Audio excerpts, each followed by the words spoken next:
Oi, gente. Hoje é dia da coluna Histórias Secretas do Cinema e da Música. Eu vou contar uma história muito bizarra hoje. É a história de como o nosso grande Zé do Caixão, José Mojica Marins, rodou um filme inteiro sem que os atores soubessem. Eu vou contar essa história, acredite, eu vou contar essa história agora.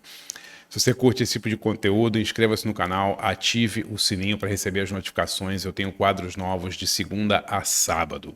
E queria deixar um agradecimento muito grande a todo mundo que assina meu site de jornalismo cultural, andreabarcinski.com.br.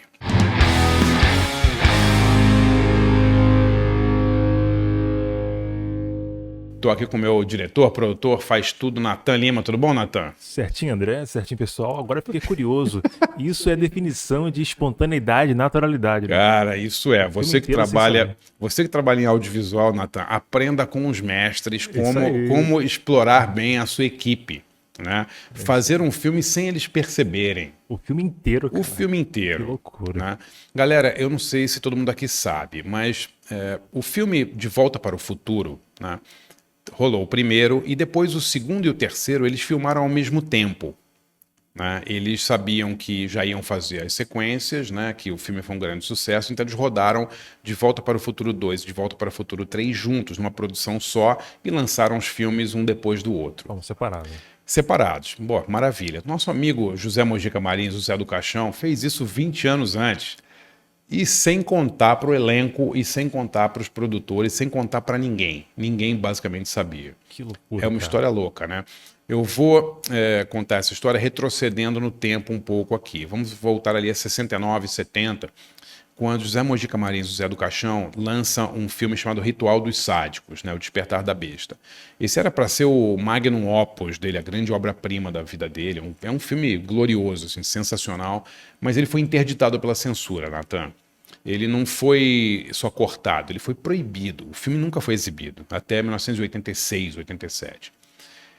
E o Mojica, quando chega em 1970, ele estava na pior, porque nenhum produtor queria chegar perto dele, ninguém queria financiar um filme do Zé do Caixão, por medo da censura interditar o filme. Né?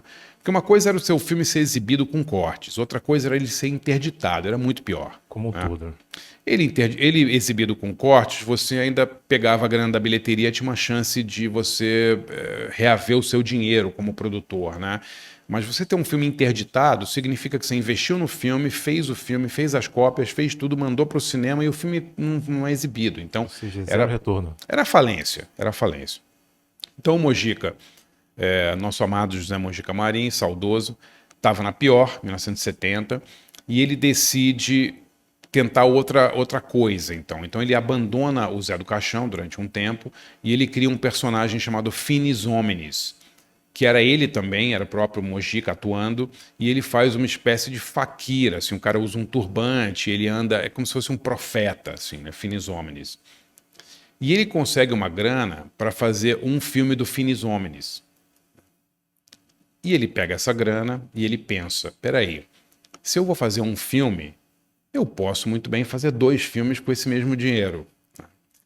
Então ele monta a história do Finis Hominis e da sequência do Finis Hominis, que chama Quando os Deuses Adormecem, mas ele só avisa ao produtor e ao elenco inteiro que ele vai fazer um filme só.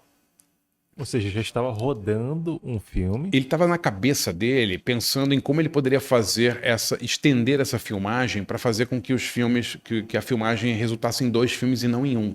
Entendeu? Cara, que loucura. E ele fez isso, Nathan. Ele fez isso. Ele modificou o roteiro, né? Adicionou um monte de cenas ao roteiro original e o elenco começou a rodar o filme. Eles não estavam entendendo direito, mas espera aí, esse personagem é desse filme? Por que ele está aqui? Não sei o quê, personagem novo. As pessoas, assim, as filmagens do Mojica sempre foram muito caóticas. Essa foi especialmente caótica, né? Imagina, cara. A O galera pessoal não fica entendeu totalmente nada mesmo, perdido. assim, quem estava atuando no filme.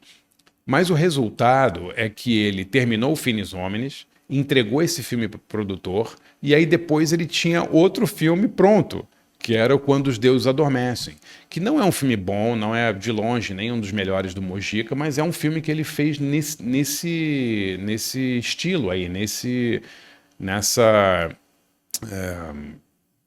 Não dá nem pra falar que é um trambique, né? Que é uma picaretagem, uma coisa de esperteza mesmo. Pô, já tô com o elenco aqui, tô com o fotógrafo, tô com todo mundo aqui. Tal. Isso é aproveitamento logístico. Aproveitamento logístico é um bom nome, Nathan.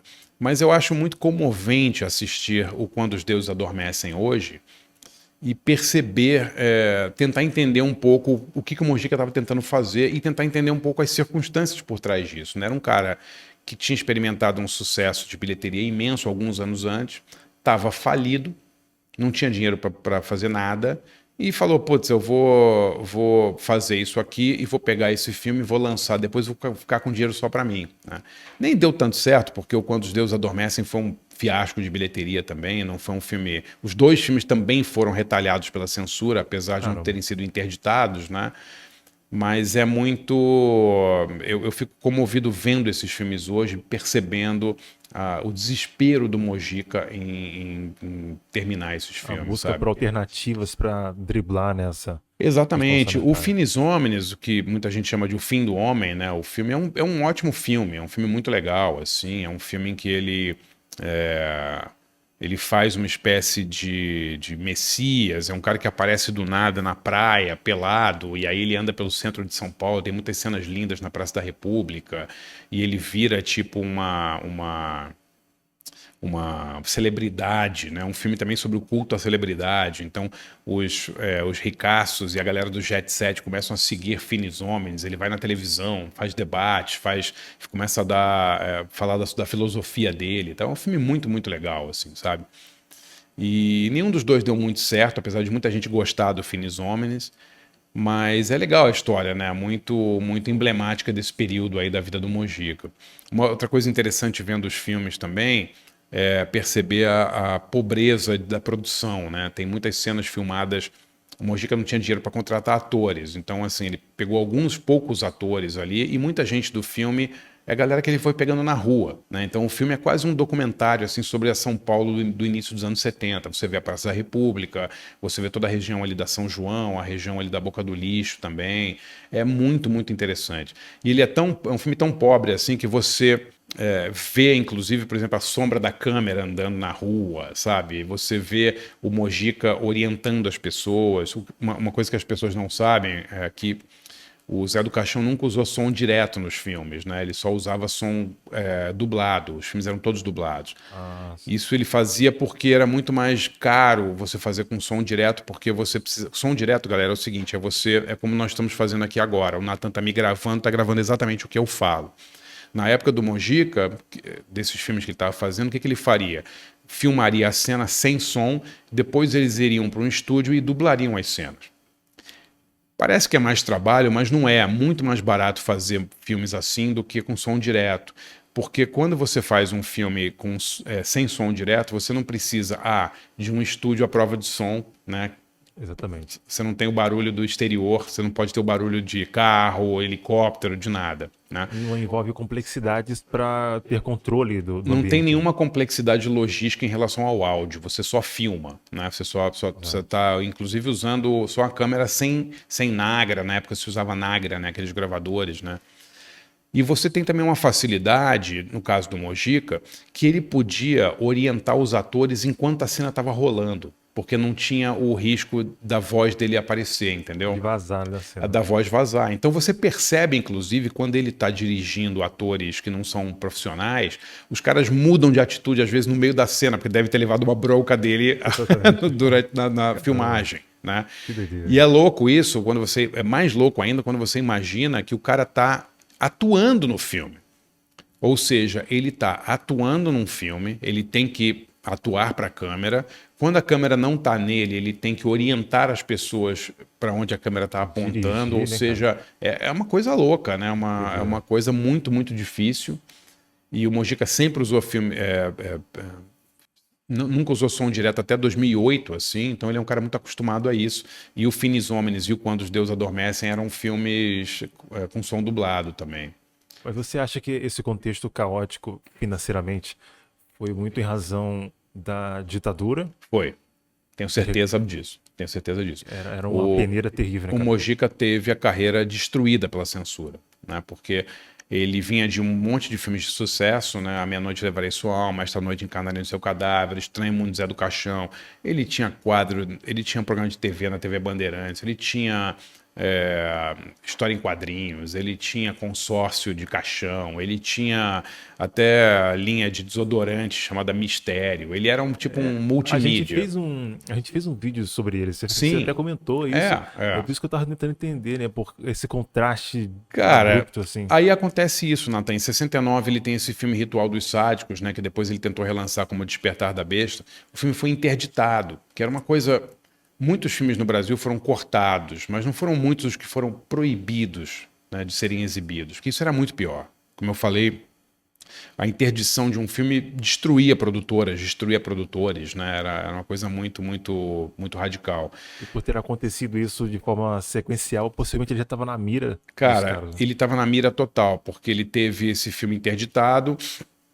Como ele dependia de outros produtores, ninguém queria mais fazer nada com o Zé do Caixão, com medo da censura proibir, ele começou a procurar outras coisas para fazer. Fez esse filme, fez Faroestes, do Diabo de Vila Velha, depois caiu para Porno Chanchada, depois para o Sexo Explícito. Quer dizer, ele demorou bastante a poder usar o personagem Zé do Caixão de novo. Ele usa em 74 num filme Exorcismo Negro, mas era uma coisa bem mais, digamos, leve, assim, era meio uma tentativa brasileira de fazer o Exorcista, né? Quando o Exorcista saiu no Brasil, ele fez um filme chamado Exorcismo Negro, em que o Zé do Caixão aparecia, mas não era um filme tão pesado quanto os filmes dele dos anos 60, e esse filme acabou passando, com cortes também, mas passando.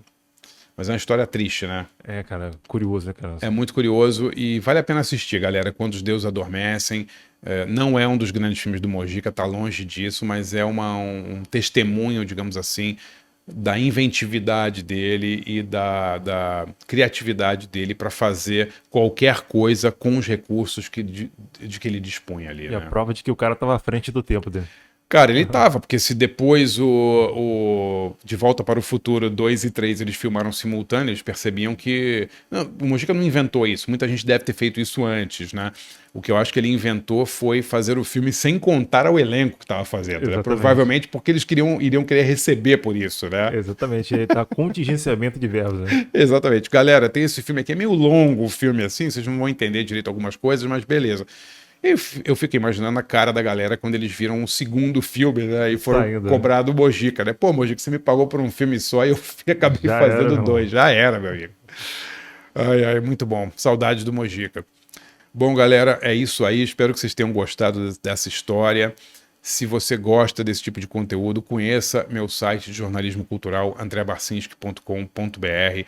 É lá que eu concentro todo o meu trabalho de jornalista cultural hoje em dia. Faço de 15 a 18 textos inéditos por mês, tem cursos, tem debates, tem workshops.